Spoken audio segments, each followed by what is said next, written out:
m'entend? Ça va? Alors, Erev Tov, bonsoir. Un jour, un ami me proposait de me déposer quelque part. Je suis montée dans la voiture et j'ai vu quelque chose de très intéressant. Devant moi, il y avait un guidon. Je lui ai demandé, excuse-moi, mais tu conduis avec ton guidon. À quoi sert le guidon qui est devant moi? Ce guidon, c'est juste un jouet. Juste un jouet? Alors, pourquoi tu l'as mis?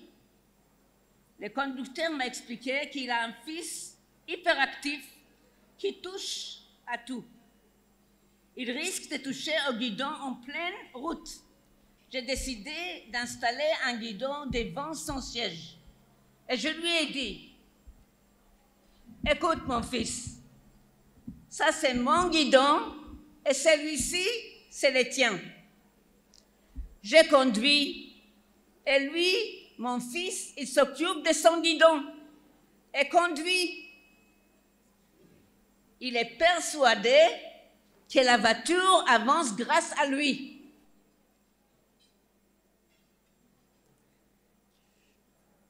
Cette histoire a été racontée par les Admours de Pittsburgh. En descendant de la voiture, il s'est dit, je viens d'apprendre une grande base d'Emunah. Hachem dirige son monde avec chesed et rachamim, et avec une hashgacha pratique à chaque instant. Et notre guidon est simplement un jouet. Qui ne veut pas vivre dans la tranquillité et la sérénité, sans souci, peur, crainte? On s'inquiète pour la santé, la parnassa, l'éducation des enfants, les shidduchim. Ceci est toujours vrai, mais surtout en ce moment, au moment où nos frères en Eretz Israël vivent une guerre si difficile et nos soldats sont dans un danger à chaque instant. Oui, il y a un moyen de trouver une sérénité profonde en renforçant notre bitachon, notre confiance dans le Créateur. C'est un sujet très vaste. On veut dire que quelques idées sur le sujet. Dans les mots Dahaga, inquiétude, on trouve les premières lettres de Aleph-Bet, les Dalet, les Gimel, les Aleph, les Hey. Il manque que les bêtes. Quand il n'y a pas les bêtes, les bitachon, arrive la Dahaga, l'inquiétude. Il y a un demi-siècle, lorsque j'ai dû quitter ma famille, m'éloigner de 770 et des rabbis et venir à Paris, la ville des Lumières, qui pour moi était tout sauf de la lumière. J'étais inquiète et angoissée. En Yechidout, le rabbi à lui me pensait, il m'a dit, étudie les livres de Shar HaBitachon de Rabbeinu Bechayei. Depuis ce jour, le Shar HaBitachon est toujours près de moi. C'est un livre facile. Le langage est simple, mais les mettre en pratique demandent un travail dur et infini. Cette étude m'a aidé à faire face aux épreuves et aux défis de la vie, dont les plus difficiles étaient la disparition soudaine et prématurée de ma chère fille Zeldi, aléa Shalom, dont le Keren Zeldi perpétue la mémoire. Le bitachon, c'est un travail difficile. Il ne vient pas d'un coup de magique, des baguettes magiques, pas du tout. C'est comme des vagues qui montent et qui descendent. Une fois, avant un de mes accouchements, j'ai écrit au rabbi que j'ai très peur Et le rabbi m'a répondu, il a souligné les mots très, מאוד, מאוד, et il m'a répondu, והרי אין לזה יסוד כלל. Ça veut dire, n'est-ce pas, qu'il n'a aucune base à cela, avec un point d'interrogation, point d'exclamation. Vous savez que si j'étais une vraie chassida, depuis ce jour, j'aurais plus jamais dû avoir peur, mais j'ai encore du travail à accomplir. David Amelech n'a pas eu une vie facile. Des guerres de l'intérieur et de l'extérieur. Il était poursuivi physiquement et psychologiquement. La révolte de son fils Avshalom, sa fuite de Shaoul, la mort de Jonathan, les guerres contre Ammon, Moab, Aram, Plishtim. Mais il avait un bitachon total en Hachem. La lecture de ces Tehillim renforce le bitachon. Dans le Perek Chav Gimel, Mizmor HaBitachon, le Mizmor de bitachon, il exprime sa grande confiance en Hachem. Il se compare à un petit agneau qui compte sur les bergers fidèles qui lui donnent la nourriture et la protection. Hachem Ro'i Lo Echsar, l'Éternel est mon berger, je ne manque de rien.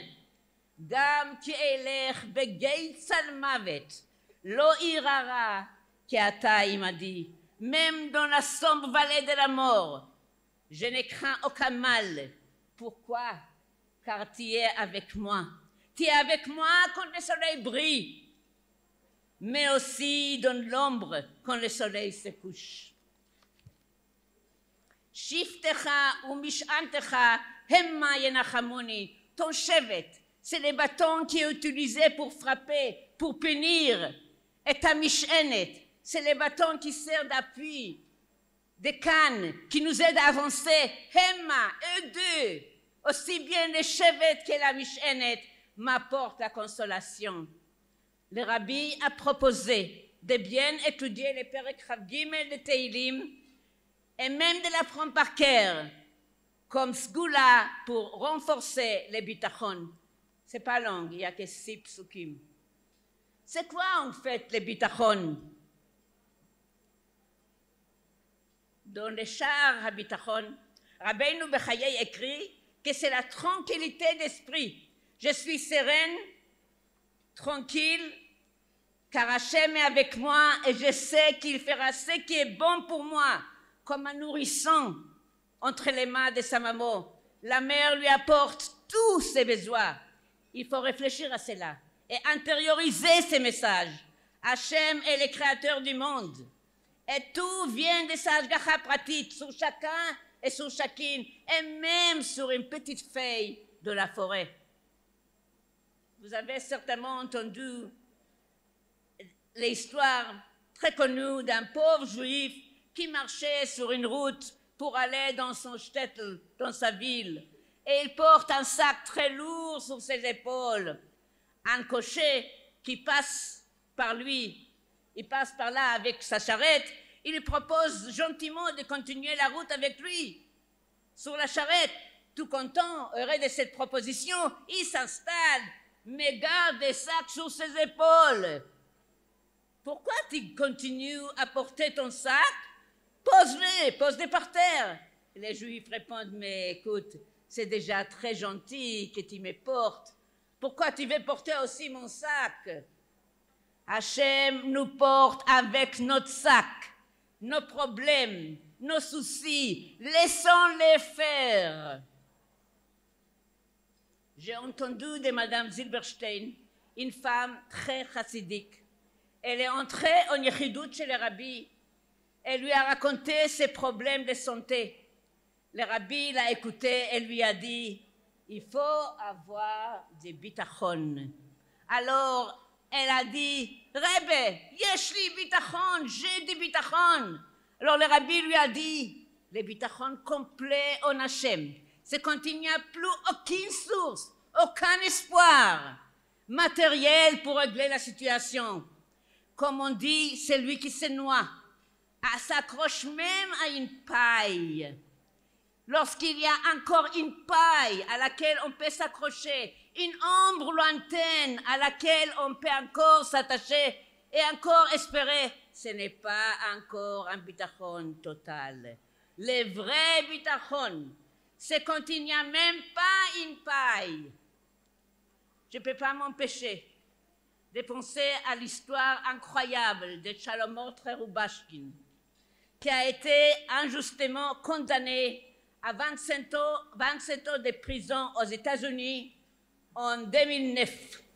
Il raconte qu'après de longues années de combats juridiques, Rosh Chodesh Tevet 2017, 8 ans, il a déjà dans la prison, 8 ans, il a reçu un courrier dans sa cellule avec cette petite phrase courte. La phrase était comme ça. La demande des nouvelles auditions était refusée. Bien souligné. Cela voulait dire que les derniers recours avaient été refusés et le dernier espoir a disparu. Cette nuit-là, la lutte contre les dépressions et la dépression et le désespoir était particulièrement rude. Encore 19 ans de prison devant lui. Mais après des années d'études de Sha'ar HaBitachon, il a réussi à se renforcer. Il a senti qu'Hachem lui dit « Je vais m'en occuper ».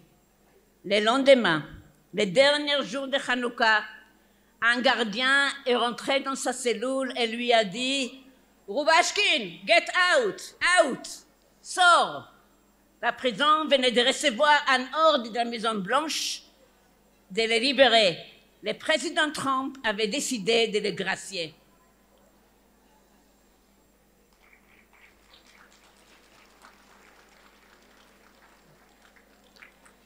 Oui,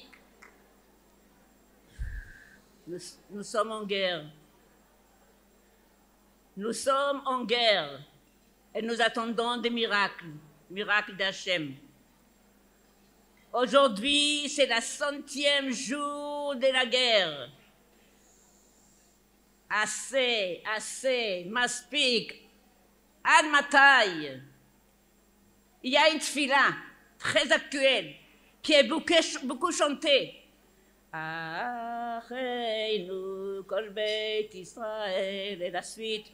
Acheinu kol beit Israël, הנתונים בצרה ובשביה, nos frères de toute la maison d'Israël qui se trouvent dans les malheurs et en captivité. Est-ce que vraiment on est tous en otage? Pourquoi on dit Acheinu kol beit Israël? Non, mais nous sommes tous une même famille. Plus que 120 juifs, plus. On dit que même 139. Des jeunes, des personnes âgées, des femmes, des hommes, des enfants sont encore aux otages entre les mains de Hamas. Un cauchemar permanent. Parmi eux, le jeune Yosef Chaim Ohana de 24 ans, qui a été kidnappé le 7 octobre, Simchat Torah. Son père a voyagé chez le rabbi avec un groupe de familles d'otages. Il a prié de tout son cœur sur le Ohel HaKadosh et au 770. Il a raconté qu'il y a 33 ans, il était chez le rabbi et a même reçu $1 de bracha ou l'atzlacha. Le dollar, il dit, est toujours dans ma poche. Mais je viens me découvrir un détail qui m'a secoué et choqué. La date où j'ai reçu ces dollars de rabbi et la date de Yudchet Tishrei Tafshinun Aleph qui tombait cette année-là, le 7 octobre. Oui, mon fils n'est pas entre les mains de Hamas. Il est entre les mains de Hakadosh Baruch Hu. On prie pour que Yosef Chaim et tous les autres Yosef Chaim, tous les autres otages reviennent rapidement. Et alors on chantera ensemble Mizmor le Toda, les Perek Kouf de Teilim. Comme on dit sur Sarah Imeinu, que les années de Sarah, de sa vie, étaient toutes égales en bien. Bat Kuf comme Bat Kaf. Bat Mea comme Bat Esrim. Il y a une idée très forte que j'ai pensé qu'on peut tirer ici. Bat Kuf. Comme Bat Kaf, ça veut dire que quand on a un problème, quand on a un malheur, Bat Kaf, on dit le Perek Kaf Beteilim, propice pour les moments de malheur. La Matzeach Mizmor le David, Ya'alcha Hashem Beyom Tzara. Que Hashem te répond les jours de détresse. Avec la même kavana, lorsque tout va bien, Bat Kuf, il ne faut pas oublier de dire le Perek Kuf de Teilim, Mizmor le Toda, psaume de remerciement. Par le bitachon, on peut transformer le Perek Kaf en Perek Kuf, le mal en bien.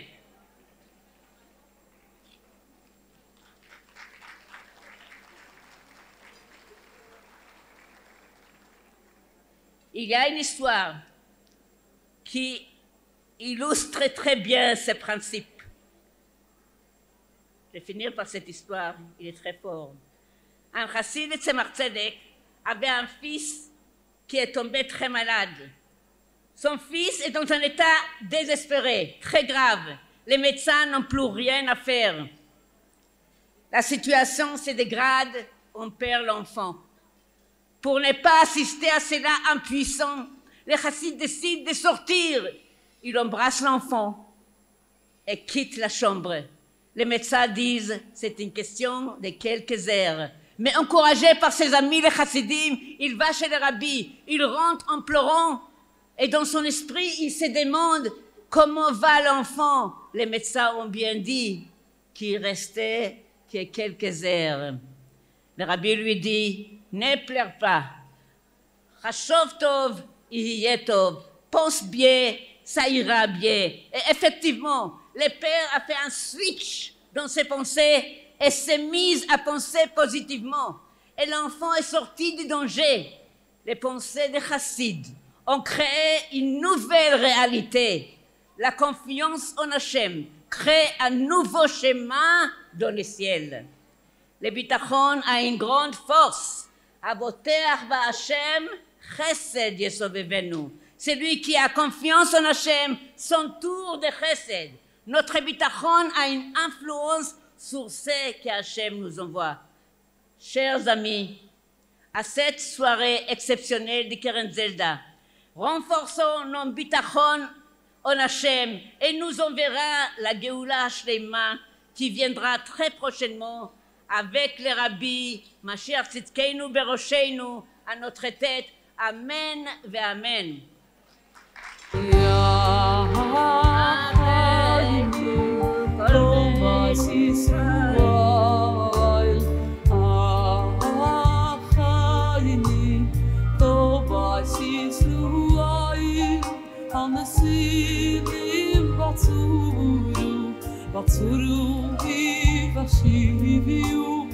Merci beaucoup à Madame Nemanov pour ses paroles inspirantes. À toutes pour être là, ça me touche très fort. 31 ans, et Zélie a une route extraordinaire. Merci beaucoup. Merci Perla, merci Madame Nemanov, qui chaque année prépare des divrei Torah pour nous.